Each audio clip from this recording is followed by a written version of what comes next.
Welcome to Pranil's biology classes. So today we are going to discuss 10 important questions for a competitive exam from thyroid gland in human.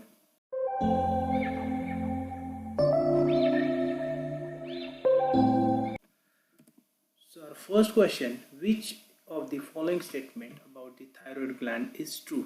इसमें से कौन सा ऐसा option है जो thyroid gland के लिए true होता है? So we'll see one by one. It is located anterior to trachea and inferior to larynx. ये बिल्कुल सही है. ये जो आप देख रहे हो ये थायराइड ग्लैंड जो होता है वो एंटीरियर रहता है, मतलब आगे रहता है किसके, ट्रैकिया के, और इन्फीरियर रहता है लैरिंक्स के. इसे हम लोग वॉइस बॉक्स भी कहते हैं. Second option, the parathyroid gland are embedded within it. तो पैराथायरॉयड ग्लैंड जो है वो एम्बेडेड होता है, मतलब उस ग्लैंड के बीच में होता है. जैसे कि आप लोग ये ब्लू डॉट्स देख सकते हो, these are the parathyroid gland.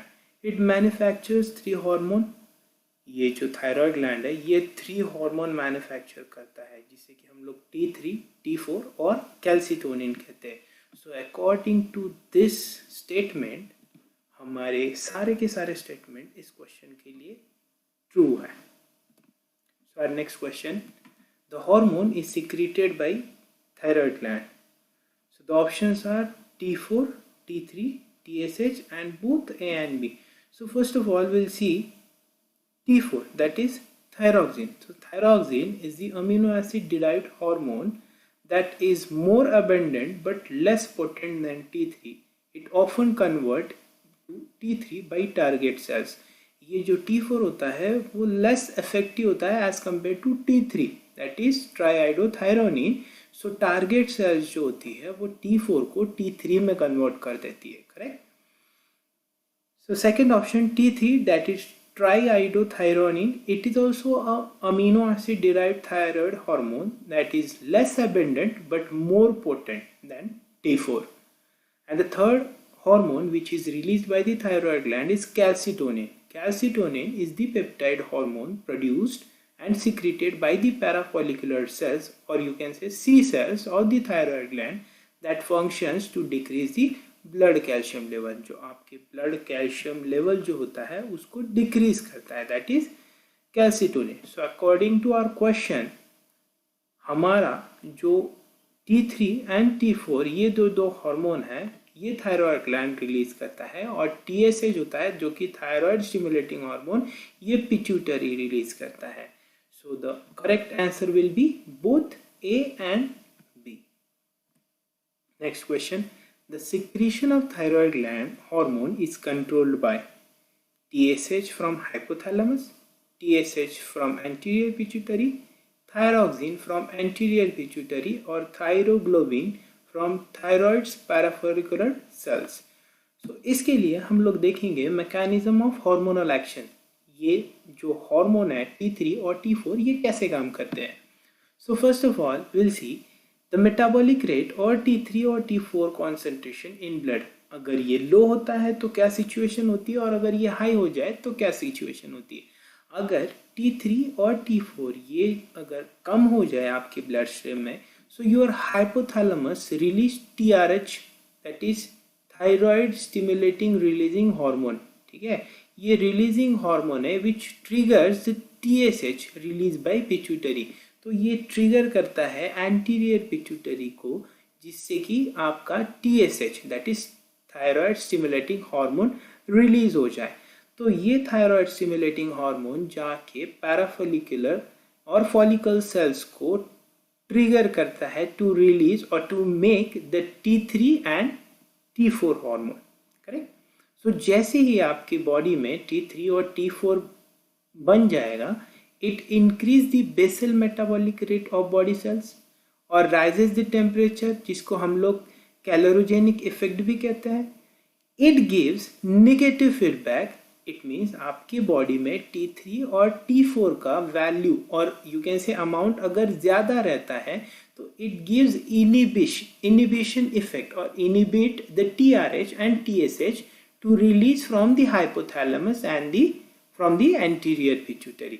जैसे कि ये आप देख सकते हो, अगर आपकी बॉडी में T3 एंड T4 इसका कॉन्सेंट्रेशन हाई होता है तो आपका हाइपोथैलेमस ना तो TRH रिलीज करेगा, ना ही आपकी एंटीरियर पिट्यूटरी TSH रिलीज करेगी, जिससे कि आपको आगे हार्मोन एक्सेस में बनाने की कोई ज़रूरत नहीं। सो this is the hormonal mechanism. So according to our question, the secretion of thyroid gland or secretion of thyroid gland hormone is controlled by the TSH from the anterior pituitary. Correct?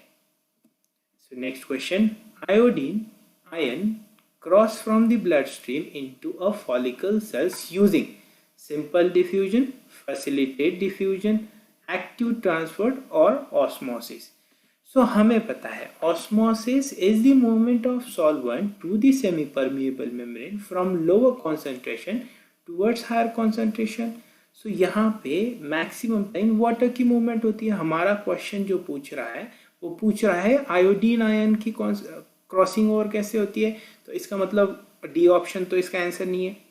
अब हम लोग देखते हैं simple diffusion, facilitated diffusion और active diffusion. इसमें basic difference क्या है? Simple diffusion and facilitated diffusion, those are passive diffusion और पैसिव ट्रांसपोर्ट, जिसका कि higher concentration towards lower concentration movement होता है. सो सिंपल डिफ्यूजन में आप देख सकते हो higher concentration towards lower concentration transport हो रहा है. फैसिलिटेटेड डिफ्यूजन में वाइस वर्सा हो सकता है. और एक्टिव ट्रांसपोर्ट में द लोअर कॉन्सेंट्रेशन मॉलिक्यूल, जहाँ पे लो कॉन्सेंट्रेशन है वहाँ से हाई कॉन्सेंट्रेशन में मॉलिक्यूल मूव करता है using energy. Correct? So this is called active transport. So हमारे आयोडीन का क्रॉस जो है वो ब्लड स्ट्रीम में फॉलिकल सेल्स के अंदर एक्टिव ट्रांसपोर्ट से जाता है using energy. Correct? So next question, iodine deficiency can cause thyroid cancer, goiter, solitary thyroid nodules और thyroiditis. करेक्ट? सो goiter जो है ये आयोडीन डेफिशिएंसी के कारण होता है. Correct? So your answer will be goiter. Next question, Graves disease or Bisdow's disease is caused due to hyperactivity of adrenal cortex, hypoactivity of thyroid gland, hyperactivity of thyroid gland, hypoactivity of islets of Langerhans. So Graves disease क्या होता है? Graves disease an autoimmune disorder that causes hyperthyroidism or overactivity of thyroid. With disease, your immune system attack the thyroid and cause it make more thyroid hormone than your body need. मतलब आपकी body को जितना hormone चाहिए उससे कई ज़्यादा पैमाने पे ये हार्मोन रिलीज करता है. And your thyroid gland will be small and it look like a butter shaped gland in front of your neck. So hyper activity of thyroid gland is the correct answer for the causing of grave disease. Correct? Next question, the 4 small glands in a thyroid glands are known as adrenal gland, pineal gland, parathyroid gland, endocrine और exocrine gland. adrenal gland जो होता है वो kidney के ऊपर होता है. pineal gland जो होता है वो ब्रेन के पास होता है. Correct? endocrine and exocrine, endocrine glands are the ductless gland, exocrine glands are the duct gland. And we saw in the picture parathyroid glands are embedded within the thyroid gland. So your correct answer will be parathyroid gland. Then sometimes the thyroid symptoms are mistaken for which situation? So your correct answer will be menopause. Menopause की duration में भी आपके thyroid symptoms similar होते हैं. तो thyroid के symptoms कभी कभी मिस्टेकन किए जाते हैं मेनोपॉज के लिए. Correct? Then medication for hypothyroidism include treatment that, what is hypothyroidism? Hypo means less and thyroidism मतलब secretion of thyroid hormone. So less अगर thyroid हार्मोन रिलीज हो रहा है, मतलब आपका थायराइड ग्लैंड अच्छे से काम नहीं कर रहा है, तो उसके लिए मेडिकेशन में आप क्या करोगे? It replace insulin, replace ADH, replace TH or replace surfactant.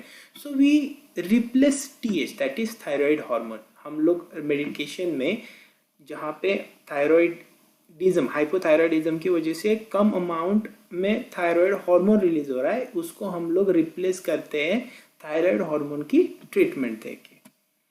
Then next question, which of these disease is not associated to thyroid gland? So cretinism ये एसोसिएटेड करता है थायराइड ग्लैंड से, मिक्सोडेमा ये भी एसोसिएटेड है थायराइड ग्लैंड से, goitre जो अभी हमने देखा वो भी इससे एसोसिएटेड है. But the last option acromegaly, it is related to pituitary gland. ये जो डिसीज है ये एसोसिएटेड है पिट्यूटरी ग्लैंड से. So your correct answer will be option D, that is acromegaly. So thank you. These are the 10 important questions for your competitive exam. So do like, share and subscribe my channel. Thank you.